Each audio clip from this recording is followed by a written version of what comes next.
unfolding mystery beneath the northern star, looking for the pot of gold at the rainbow's end, hoping that I find it soon beneath the gypsy moon. Hi, this is Jan Lewis. Welcome to be my guest. We have today from Wells, Maine. We have the author K.M.Creamer, a.k.a. K.M.Creamer, as when she wrote her author name. She has written the book One Brave Thing. Welcome, Karen. Thank you. Here's a book, Paul, if you can zero. Now, this is a good-sized book. Let me tell you right now, this is, you must have spent how long writing this? First draft was written in 2010, and I rewrote it 2 more times after that. But don't be put off by the size of the book, because it's actually large print. There's lots of white space in there. I love the way you made the wide spaces. Did you do that on purpose? Yeah, when I was testing it, the people who read it preferred that format, and it had nothing to do with needing reading glasses or not. It was all different ages. They said, "Oh, I love the way you did the interior." Yeah. So it made for a bigger book, but I decided to keep it that way when I published it. I think more authors should take pardon the pun, but a page out of your book, because so many of I'm finding either the writing is, I like good average writing, but if it's too tiny and it's all squashed in, I'm not even going to bother unless they've got it in large print. Yeah, or on audio. One Brave Thing. Give viewers an idea of what the book's about. So One Brave Thing is about relationships and dating, and the main character, Bibi Segretti, is trying to sort of figure things out, and she's not very good at dating, so she makes a lot of mistakes, and some of them are pretty significant mistakes, and but she learns something every time. So she picks herself up, and she doesn't let it floor her. She picks herself up and she goes right back out there and tries something different, and maybe that doesn't work too, but she's positive and hopeful despite having had some very difficult things occur in her life. And I know in the beginning the ER figured in on this. Yeah. That wasn't so cool for her. No. But I love you designed the cover. You self-published, right? Yes. Love it. Independently published. The cover, actually, I might have even published sooner. I was hung up on the cover. Yeah. I had a couple of different ideas for what I wanted it to look like, but it wasn't quite right. And then one day I had an idea, and I don't remember, I might have been talking about it with my husband, and we're like, we had just taken pictures from when we renewed our wedding vows. Was this your husband? That's actually, me and my husband. Oh, my God. But there's no one in the seats. So it's at St. Anne's Church in Kennebunkport, Episcopal Church, so some people might be familiar with that. It's a beautiful church, and it was just us and my brother was a photographer. And it was just private. We just decided after 25 years we wanted to renew your vows. Yeah, but for ourselves. But just for yourselves. Yeah, it's for ourselves. So the minister hadn't gotten there yet. So we just walked down that aisle as if we were getting married for the first time. Yeah, this is a lovely. This is a beautiful cover. I mean, and actually, thank you for saying that. Somebody, I do some book fairs, and somebody came running up to me at one of my book events. And first I thought I must know her because she's like, don't you ever tell me that the cover doesn't sell a book. And I said, and she said, because I saw your cover, that's why I came running over here, and I'm going to buy your book. That was it's an eye catcher. I remember up at the big expo I saw that cover, and I'm like, the first thing, One Brave Thing, and she's walking down the aisle, and I'm thinking, she finally got brave, got the right guy, and that was exactly. Yeah. How long did it take you to write this? So I wrote the first draft in 2010 as part of National Novel Writing Month, and then I put it away for a while, and every once in a while I would take it out and tweak it and put it away. I did a major rewrite in 2012, and I changed a lot. And so this book had a lot of strong language in it. Not a lot, but some strong language, some adult themes. And the second version I wrote, I took those out. Yeah. And so then my husband, who's my reader, he read it and he's like, it's boring now. Oh, I said, it's boring spoken now. like a guy, You took right? all the good stuff out.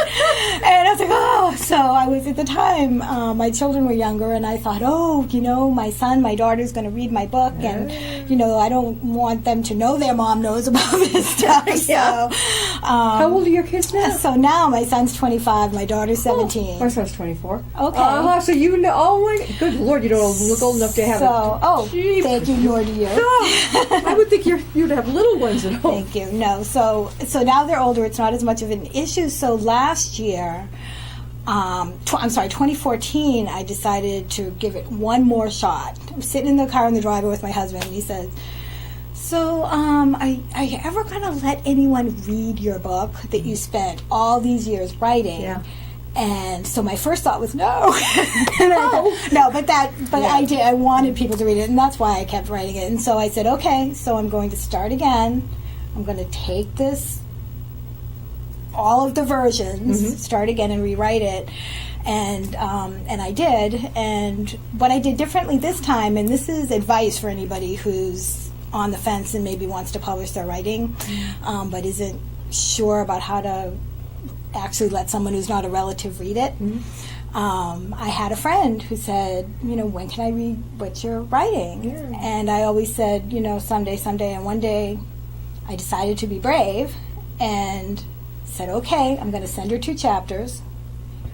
She'll probably say, okay, thanks, I'll never hear about it again. But I'll send 2 chapters, and that'll be the end of it. So I sent her the 2 chapters, and the next day, she's like, oh, I loved it, and I can't wait to see what happens next to BB, and send me some more. That's what you needed to hear. Exactly. To get you going. You're right. And it did get you going. It sure did, And because, I so wanted to. This came out when did you? March this year. Actually, February 26th was the official publication date. So I finished it last year, and then I sent her 2 chapters at a time until she'd read the whole book. And she had it basically edited for you. And yes, because I did make changes based on her feedback. Plus, every chapter I sent, I wanted to be as good as it could, so I was rewriting as I did that. Yeah. And then she actually bought the book when it came out. I was like, oh, my friend Lynn. I said, you already read it. It's like, but I want to read it again because you liked it so much. Well, you're self-published, right? Yeah. Here we go again. This is one of the best things when you self-publish, and this is probably Create Space. Create Space. Yep. You can pick your own cover. Yes, you can. I've seen a couple authors who, God, they must have waited a couple of years to see if they'd even get published with the big publishers. Yes, That's nonsense when you can get it out like this. Yes. But you don't get to pick with the big publishers your cover. They do it. And That's then right. they don't schedule you to get out there and speak or anything. No. You're on your own. Yes, either way. Exactly, you're on your own. Where do you get out and speak up there? Maine? Do you ever get down this way and speak? So, this is my first time out this way. My first talk. Oh, I'm sorry. Recently, I did a talk at Neville Place in Cambridge, assisted living, and I was there August 11th. How did you get scheduled in assisted living? I would not think of, Right. how did that go? So that's one thing I learned as part of all of this is not to limit the audience for my book, because you never know who it's going to resonate with. Yeah. So my husband works at Neville Place, and so he had my book there, and somebody wanted to read it, and it was like they told 2 friends, and they told 2 friends, and so after a while, so many of the residents and also some of the staff had read it and said, well, when's she going to come and speak? And I thought, whenever you want. I'll come down. So I took a day off from work, and I went, and I taught. I had a big crowd, 30, 40 people. And are they in residence? They are in residence? They're seniors in residence? It's an assisted living, so I would... some in wheelchairs, some in not, right? Yeah, some spectrum of independence. Yeah. So some need assistance, some really don't need. Did they buy some from you? Yeah, yes, and some had already, and they brought their books for me to sign, and so that was very exciting. Feeling. So you came from Wells, Maine, down to Cambridge. That's a good right. feeling. Yes, it was. To be invited. Yeah, definitely. When you get when you take a trip like that, I think I know the feeling. I've given presentations. You're hopeful, but then sometimes nothing may happen. Right. But the next one, it could. Exactly. You never know how many people will come, and it depends on how much advance notice people get. So I did do a talk at the Wells Library That was my first reading, my hometown. How would that turn out? So we started with about 10 people, and what was great is that as I was reading, people from other parts of the library who hadn't drifting in. Yes, I've seen that. And came and sat down. Yes, and so people that hadn't known about it were so interested in what they were hearing that they stopped what they were there for and came to listen. Well, to I'm me like read. that too. If I see there's an author scheduled over here in Westboro, big bookstore really? and everything, Yep. I'll look and see if I happen to be there at that time. Yeah, I'm going to drift in and I'm going to listen. Yeah. There's so many different genres out there. Do you see a lot of fantasy? Oh, it seems to be a biggie now with the young adults. This fantasy thing. I don't know. So I'm sorry. Your question is, do I see a lot of? Do you see a lot of the fantasy and like Authors. the authors writing a lot of fantasy things? I met several at the New England Authors Expo. Mm-hmm. And so now I do personally know some people that write in that genre, but prior to that I didn't. You would say this goes all generations? Obviously, you've proved it. The readers that I know of range in age from 17 to 90. So You got a lot of feedback? males and females, yeah. If you want to check out, people want to check out Amazon.com, there's 28 reviews as of today. People have written, what they like about it. So, One brave thing, and we're talking with K.M., that's her name for writing, K.M.Creamer, K.M.Creamer, and she is from Wells, Maine. Author of One Brave Thing, story of a young girl who has a heck of a time in the romance department. But you know what's really cool about this book, besides the great story, is the spacing. Now, I don't think I've ever read a book that you'd find, at the library bookstore with such great spacing. It's bigger. Do you belong to a writer's group at all? Not currently. I find that I do better writing on my own, and as far as feedback goes, I like to do it. I email things to people, so it's kind of what I started with my friend. That's what I've been doing. And recently I did attend a writers group. The Maine Writers and Publishers Association has a monthly gathering, and up until now scheduling I hadn't been able to do it, but last month I could. So it was a small group of authors. I think 6 people came, and so that was my first official sort of writers group. Wasn't a lot of talking about writing though, but I didn't really know what I expected. You started in it? Say it again? Did you start the group? No, I didn't start it. The Maine Writers and Publishers Association has a monthly, they call it the Gather, and it's all different locations in Maine. So the one I went to was at York, and some are restaurants, some are libraries. So I do plan on doing more of that. Yeah, because you can, you can have a bunch of writers in the room. I went just out of curiosity. I'm not a writer yet, but to go in and see the different questions that some of them have. They're new. They've got a great book going. They're not too sure about what to do next in a certain part of the book. Did you have this story in your mind before you wrote it? Was it like cooking? Yes. So I have, and that's as a writer, I have a lot of ideas. I have files full of Post-its and napkins and pages ripped out of magazines, and so what I lack is kind of the discipline to get it written. So I have my ideas, and what finally worked for me, and I would highly recommend this if somebody's trying to get their book written and they just can't seem to pull it together, is the National Novel Writing Month that I mentioned earlier. So every year in November, I write 50,000 words. So I started that in 2010, and that was the first draft of this book. So it came out in March, right? It came out March this year. So that's a lot of words. But along the way, I wrote 3 other books. So I published the first one. You do? Well, this is the first one. So yes. This is your first. Okay, so you've got 3 other ones coming up. Yes. That I've written the first draft, and I do plan to use the formula that I used that got this one. The same type of formula. Publish. Yeah. Is there a formula that I've never heard of written? I just thought you basically write it.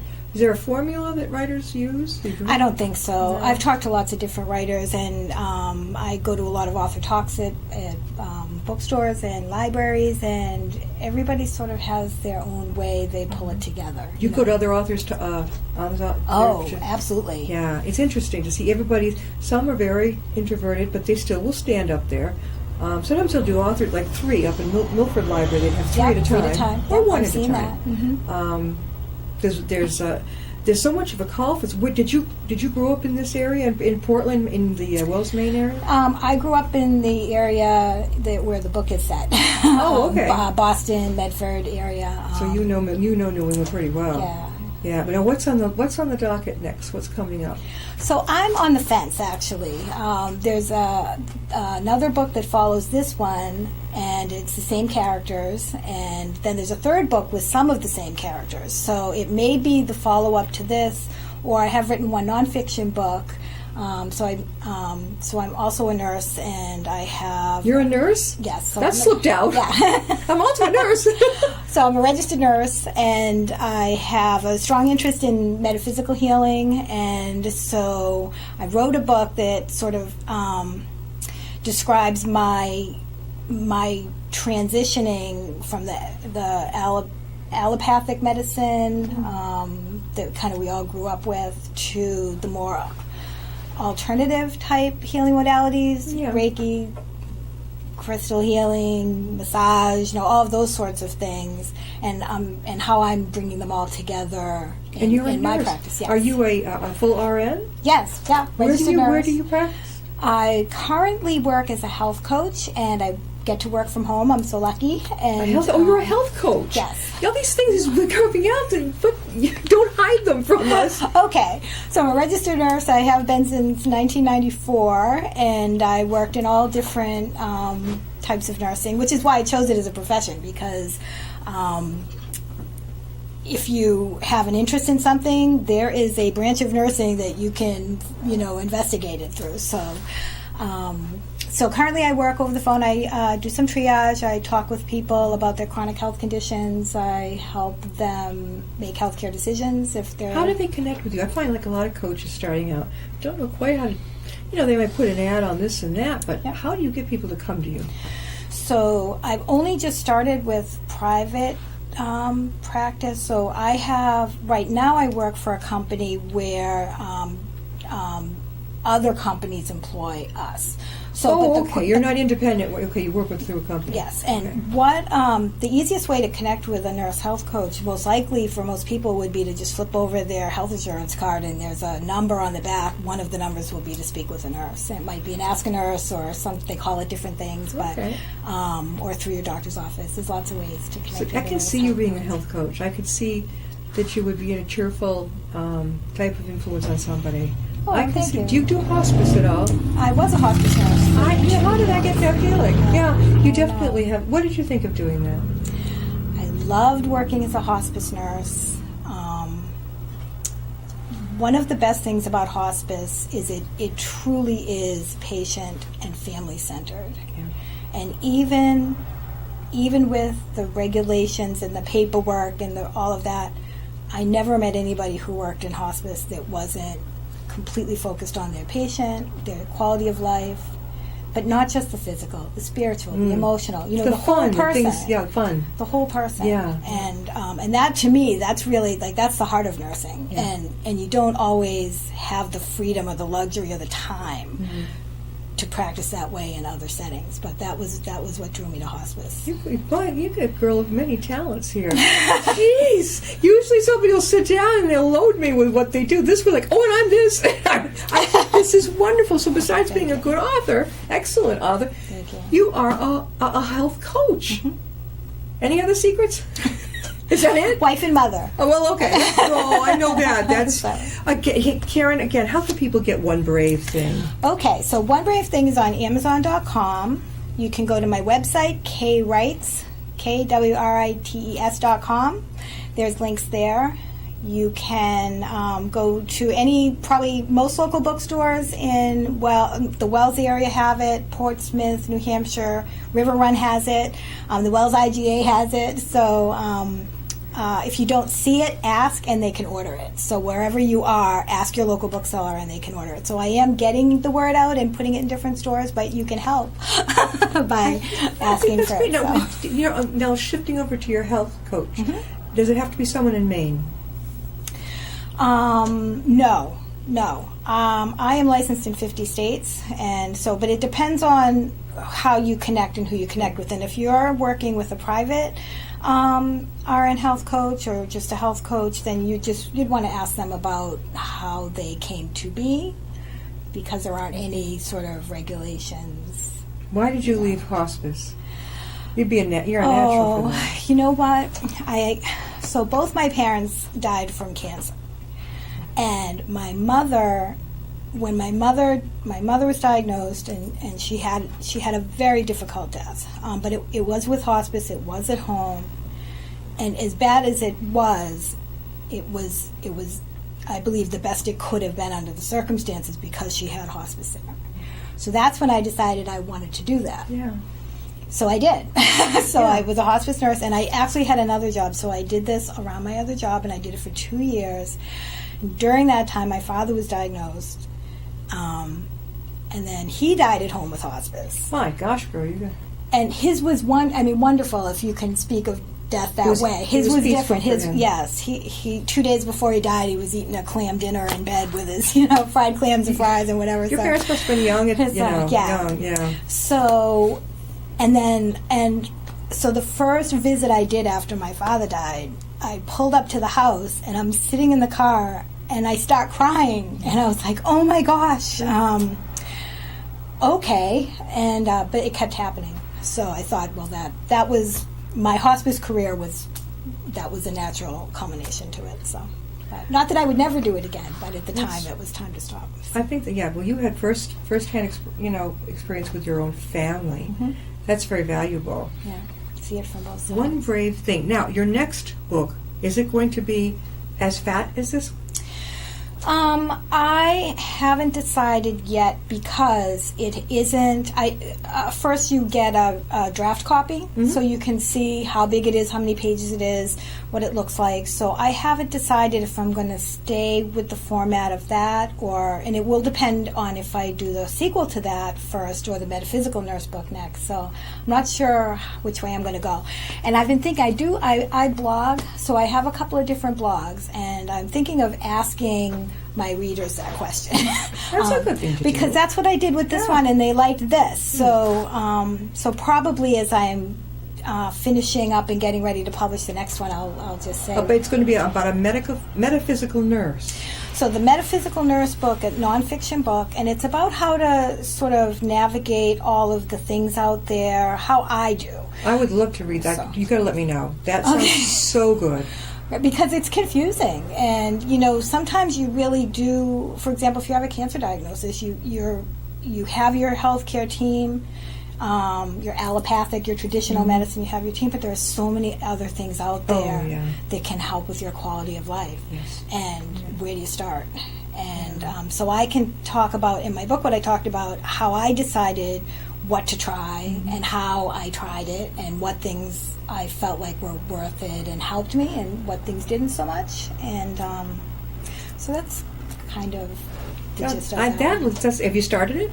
Yeah, it's 50,000 words in a, file. It's almost all started. So yeah, the 50,000 words, that's the benchmark, because that's the minimum number of words for a novel. Yeah, right. So this one was 50, then it went to when I was done, it was 112,000 words. So that's when I said, that's too many. So definitely this was 2 books. Yeah. And so now it's about 75,000. I think I separated So when them will it come out, do you think? So my plan is National Novel Writing Month in November. I will get the next book ready, and then... Is that part of the metaphysical? Yep. Yes. I'm going to follow that structure, because I found that really works for me. So you write the book in a month. So I write 1 to 2 hours a day every day, and I have 5 days off that month. And at the end of the month, I have my manuscript.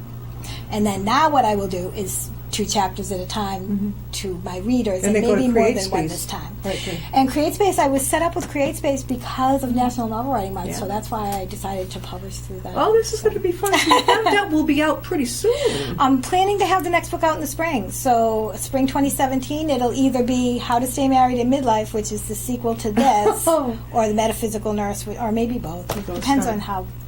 They both sound they both sound good. Now, you're up in Wells, Maine. Do you meet many writers up there? Yes. So I've met a lot of writers recently from like going to the Authors Expo. I will write to an author.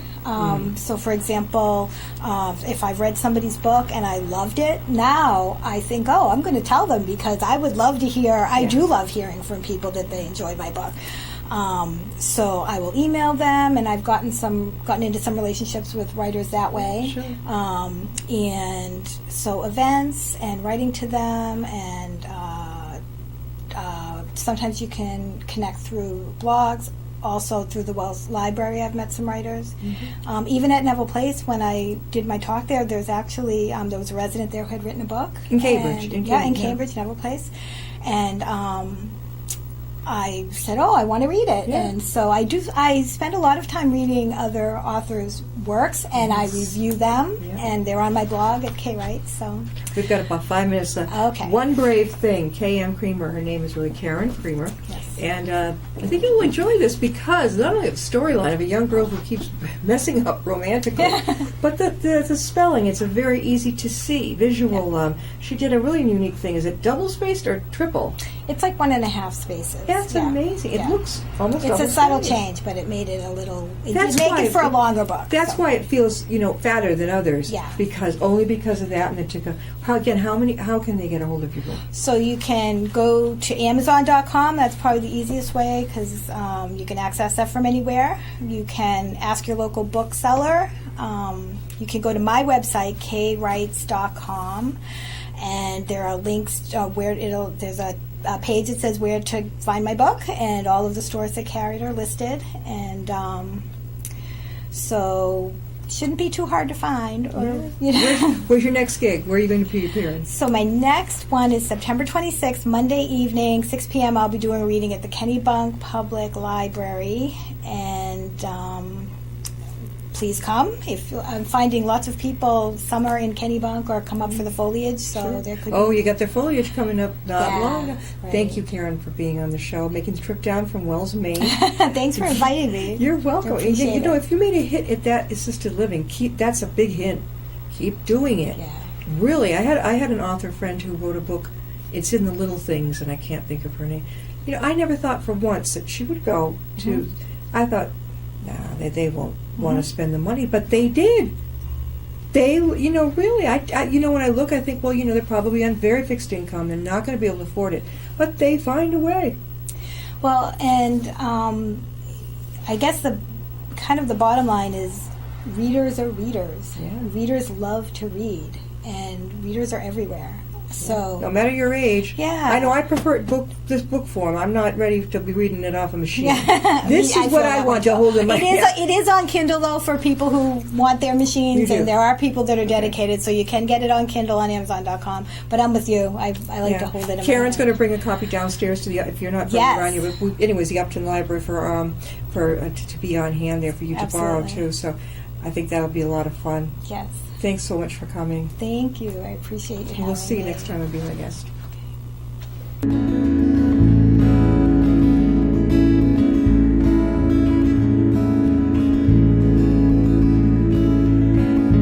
Riding on a shooting star,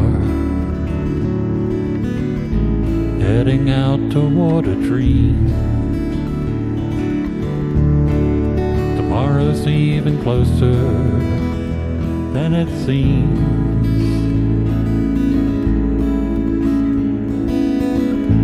Moving through the cloudless sky, heading out toward the moon. I am dancing to the lunar tune.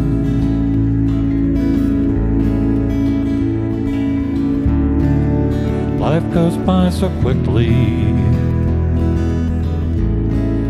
time just slips away. But tomorrow brings a brighter day.